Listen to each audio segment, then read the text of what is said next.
Welcome to Never Mind the Ballots election countdown. There are just 17 days to go. As Nigel Farage launches his manifesto, a new poll shows the Tories will be left with enough MPs to barely fill a double-decker bus. But could things get even worse for the government? We talk today about the threat of tactical voting. Time's running out for the Tories, but still time to subscribe. YouTube.com/SunElection. This is Never Mind the Ballots. Joining me in the studio today is Sun political correspondent Martina Beck. Good morning, Martina. And all the way down the line from sunny South Devon, the Conservative parliamentary candidate, Anthony Mangnall. Morning, Anthony. Morning, Harry. How are you doing? I'm all right, thank you very much. Welcome to Never Mind the Ballots, your debut, I believe. How's it looking where you are? It's looking tough, I think. But, 9 hours of knocking on doors every day and getting out and meeting people and talking about my local record might just swing it for me. Grant Shapps this morning, been out on the round, said it's unlikely the Conservatives are going to win. He is a realist, and you're heading for a tonking in the polls. Are we going to be seeing you back in Westminster in a few weeks' time? Well, I hope so, Harry. Nothing gives me more pleasure than you holding me to account about what I do. But I think he said it's unlikely, but it is still possible. And that's the important thing, is that we have to get out and talk about our message of supporting people through the pandemic, supporting people through the energy crisis, and doing some of the many great things we've done over the last 4.5 years. Grim reading in the polls this morning. The Best for Britain group, my favourite people at the best of times, have said that they've got an MRP poll out, a big old mass survey looking at the threat of tactical voting. The overall picture for the Tories is pretty grim. 70 MPs, which I worked out this morning could probably fit in a double-decker bus. In your own seat, you got Lib Dem's on 35%, you on 23%, Labour on 23.45%, and Reform on 13.76%. It's not looking good, is it? Well, that is possible, but it is just one poll, and I suspect what they've done is just extrapolate the national data and put it onto my seat. You know, when I go out and knock on doors, and the polling data I'm getting back from speaking to people is a lot more positive. But as you say, the Best for Britain is not always the most accurate group. I'm sure they'd have you as the top journalist in the country if they did one of their own polls on journalism. Very good. Charm will not help you here, sir. You have been on the front line of this, though, because talk us through this sort of alliance that was formed against you in Totnes. So sort of, for people that don't know Totnes, it's a sort of hippie-ish kind of Lib Dem green place that they decided they were going to try and field one candidate against you, but it hasn't worked, has it? No, it hasn't. They said they were going to coalesce around one candidate. They got 1,000 Lib Dems together, and the 1,000 Lib Dems voted, surprise, surprise, for a Liberal Democrat. And that was in the hope that all the other political parties would take their names off the ballot papers, which hasn't happened.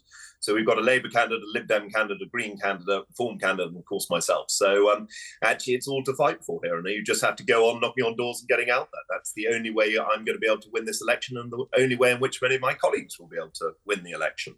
We've talked about the threat of, the threat of tactical voting is nothing new, but in this election it does feel like there is enough people out there who just want to give the government a kicking and are going to use their vote the most effective way they can to do that. How worried are you and your colleagues that, what could just turn to be a sort of normal defeat could be into an absolutely catastrophic defeat if people get their acting gear and work out how to punish the Tories? Well, you and I might not be old enough to remember 1997 that well, Harry, but I mean, that was also a moment of huge tactical voting. I think what I'm finding at the moment on the doorstep, and of course this is just basis of what I'm seeing locally, is that people are actually talking much more about whether or not they want a local, strong voice in the area to represent them, who's done a good job over the last 4 years. But of course, tactical voting is a threat. There's no doubt about it. But I think more and more people who are more and more disenfranchised, annoyed about the state of British politics, are keen to have someone they know they can trust and look after their respective areas. And that actually is where I think tactical voting might come a cropper. So you're obviously all pounding the streets, knocking the doors. How disappointed are you at how the sort of national campaign has gone for the Tories? No one really is saying it's been a great campaign. It hasn't really felt like it hasn't stopped raining since the moment that Rishi Sunak stood there in Downing Street, and it's gone from bad to worse since. Are you feeling the heat from on the doorsteps there? Yeah, of course you are. I mean, it's an enormously frustrating campaign. I mean, there have been some unforced errors.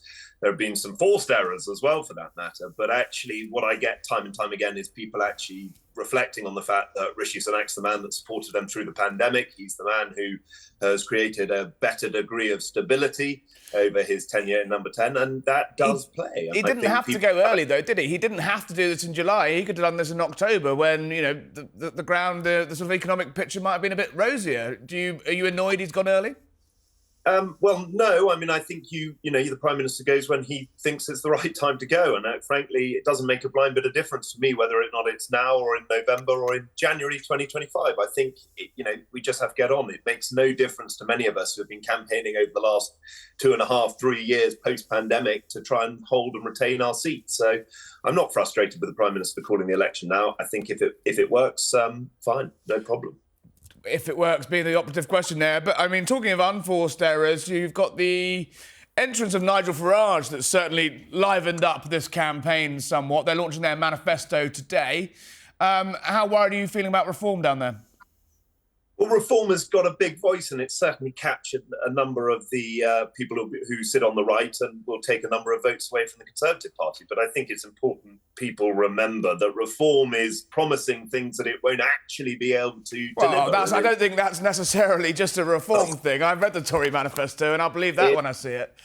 Well, I mean, we're at least being realistic about what we've achieved and what we can do if we're re-elected into government. But the difference is reform won't be forming the next government. It won't be the official opposition. And in many instances, voting reform is only going to lead to the polar opposite of what people want in their respective seats. Why do you think voters, you can say it till the cows come home, you can say it to your blue in the face, a vote for reform is a vote for Labour, and the voters are going, so what? It can't get any worse. What has gone so catastrophically wrong that you're left with the fact that people don't care about having a Labour government? I think people are enormously frustrated by some of the challenges we face post-pandemic, and that is the challenge. And in fact, it's all very well people saying you can only win, the keys to number 10 if you occupy the centre ground. But the reality is actually people expect their politicians to deliver. And all too often over the last 30 years, politicians have promised too much and delivered too little. And reform has rightly capitalised on the fact that politicians of this day and age are not delivering enough, when we should be under-promising and over-delivering. And I can understand why people are so frustrated with the current makeup of Westminster that's why it's pushing them away from the Conservative Party, because we happen to be in power. Do you not think the Conservative Party over the last 5 years of, the constant changes of leaders, the sort of screeching U-turns, do you not think that just the party has to shoulder some of this blame themselves? In 2019, the Brexit Party and Nigel Farage were there, but Boris Johnson managed to, fend them off. Do you think you'd be doing better if you hadn't got rid of Boris Johnson? I think it's an interesting question, and hypotheticals are always a difficult one to answer, but I think you're right. We should shoulder some of the blame. Of course we should. And I'm not one of those politicians who denies where there have been mistakes. But actually, the reality is that, we've been knocked off course by some serious global events, both, in Europe and around the world. And that's made things incredibly difficult. The infighting of my party hasn't helped. But I come back to this point that, Rishi Sunak has managed to pull things together in terms of the party. He has managed to create a degree of stability and actually improve the economic situation. Those are things that actually will have some weight at the ballot box. Do you regret getting rid of Boris Johnson? You played a pretty key role in that. It's nice of you to think that I played a key role in anything in the last 4 years, Harry. I mean, I've never played a key role in anything other than trying to do the best for the people of South Devon. But no, I think the problem is that I had with Boris was nothing to do with Partygate, was much more to do with the fact that you have to deliver. And Boris is, again, guilty of being one of those politicians that can promise everything but delivers very little. And yes, he delivered a massive majority. Yes, he got us over the threat of Jeremy Corbyn. But if only he had delegated a little bit more, we might have had a much, much more impressive government that could have delivered a lot more. Talking of the future, though, Nigel Farage has said his intention to be the British Prime Minister by 2029, 2030. Is there a place in the post-election Conservative Party for Nigel Farage if you had your way? I think you have to consider the fact that, a split right is not good. We want to have a united right, and if you take the polling of both Reform and the Conservative Party, it's somewhere in the 30% bracket. That does make for interesting reading. And I think, again, if the Conservative Party, would you sit on the Tory benches with Nigel Farage at your side? Yes. You would? Would you serve him as leader? Would I serve him as leader, or would I be leader and he would serve me? Well, an interesting historical pondering moment to get people thinking. Anthony Mangnall, nice to see you. Thank you for joining Never Mind the Ballots, and best of luck. Thank you very much, Harry. Martina, he sounds relatively chipper, right, despite these polls? Yeah, I mean, that poll that you mentioned is astonishing because it puts the Tories on a near extinction level. Well, in 76 MPs, you can barely even form a shadow administration. You know, you're going to have people double jobbing. You know, a functioning opposition is for the birds there, right? Absolutely, and remember in '97 they got 160 seats, something and like that was considered and a white, they took a beating, right? Yeah. So it's something that it's uncharted territory. The Conservatives have always been this huge electoral force, right? Imagine the Labour Party has had 6 prime ministers in all its history. We've had 5 prime ministers since 2010, Conservative prime ministers. So, yeah, it's not good. The poll was done by Salvation for Best for Britain. I think the reason why it's been considered better than the others is because I think the scale of it, but also because in 2019 I think Salvation did a poll and they said that the red wall was going to turn blue, right? People buying these MRP polls have livened things up a bit. Exactly. How is it affecting the mood in the it can't be helping. You've got Grant Shapps literally freelancing today saying Tories are likely to lose. Is that the official message? Are they trying to scare people into it? Are they trying to crystallise people's thoughts, or has he just gone rogue? Well, I think we've heard that in the last week or so. I think they've changed strategy. They're now trying to tell people we're going to be in the opposition, basically, and we need to stop Labour from having this super majority. Boris Johnson did an article in the Mail last week and called it a freak majority. A freak majority. A freak majority. Jeremy Hunt called it taxtopia. I'm not entirely sure what that meant, but I think it worked. Yeah, absolutely. But that's the strategy they're going for, right? Will we see? We've got obviously got our Sun debate on Sun Showdown on next Monday, a week today. Don't forget. And then we've got the last of the head-to-head BBC debates. Are we going to see Sunak coming out swinging again? There's sort of reports this morning that people want him to go for the jugular. Exactly. He's always struck me as the sort of man that doesn't like to get his hands too dirty in that sort of gutter politics. No, Is it time to crank it up a bit? Well, that's what cabinet ministers apparently are telling him. Yeah. They're saying that they should get more personal. And I always thought that he wanted to be more personal in his attacks with Starmer. He repeats every time it's going to be a choice between me as prime minister or Keir Starmer as prime minister. And we saw Keir Starmer actually struggling last week when Beth Rigby basically asked him all these questions. Yeah, he hasn't got answers on Corbyn. He needs better answers than that. He needs better answers on that. So I think it would be a better strategy if Rishi Sunak did that. Nigel Farage says he wants to be Prime Minister by 2029.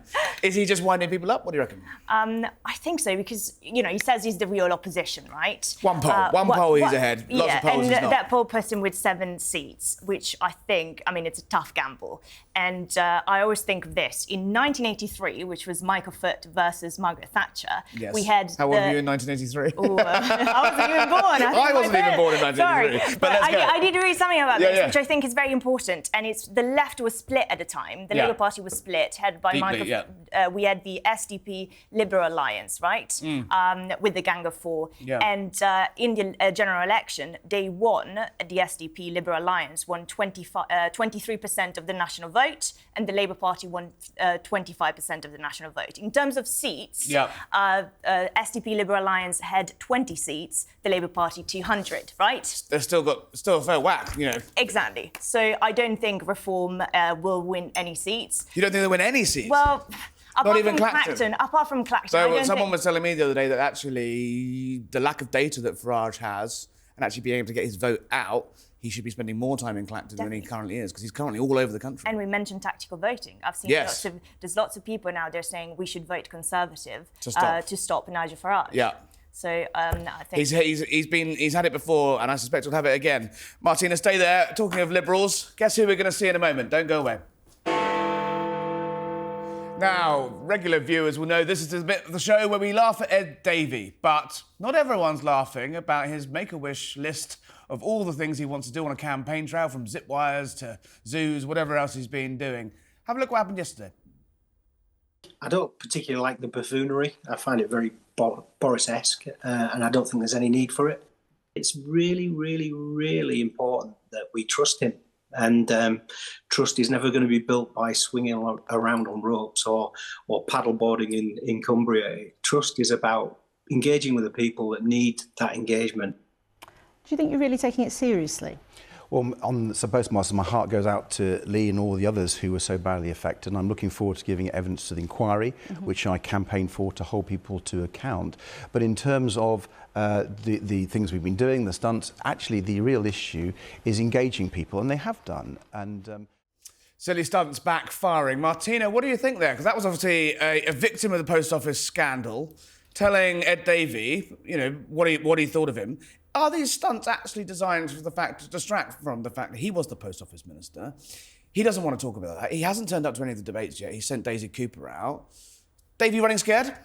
I do not think that the reason why they're doing all these stunts is because they're hiding from the Post Office scandal. Of course, he's got many questions and answers about that. And back in January, there was this awful interview that he did where he struggled to say sorry, to apologise for what he did, right? So that's not didn't do. Exactly. That's not a good look at all. In terms of is that a good look, though? I mean, no. But as I mentioned, I think last week on the show, we are talking about it. And yes, it's true. And it's the only coverage he's getting. Exactly. And I mean, we probably wouldn't be talking about him at all if he wasn't putting on all these kind of things. 17 days to go, the stunts are only they're going to fire him out of a giant cannon before the end. And just as we were talking about the Laura Kuenssberg show there, what a remarkable similarity, I think, to Laura's new set that looks a lot like Never Mind the Ballots. Wouldn't you say? Who knows? We'll take the kit as a compliment. But no, Ed Davey hasn't done anything silly apart from sort of look awkward on television yesterday. But stepping in, enter stage right, Suella Braverman.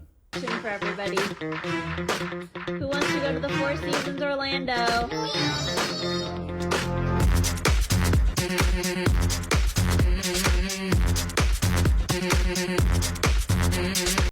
What in the name of sweet Jesus have I just watched, Martina? What the hell was that? No, I'll come here. Yeah, I mean, it's great. Is it great? Is it great? I watched 10 times. No, it's just hugely entertaining, right? But this woman was the Home Secretary. She thinks she's going to be... She's a leadership contender. And what the hell was that? I know. I think they've... And also, you know, on TikTok, where I think I remember her criticising... government ministers or MPs for using TikToks before because of the Chinese. Right, so it's entertaining. Please, no more TikToks. Politicians, no more TikToks. Thank you to all my guests for joining me today. This was Never Mind the Ballots, Election Countdown. Martina Betts, thank you very much. Don't forget, you can subscribe to us on youtube.com/SunElection to watch more. And you'll be able to see there Rishi Sunak and Keir Starmer meeting Sun readers at our very own debate on June 24th. On the Sun website and YouTube. This was Never Mind the Ballots. See you tomorrow. Thank you very much.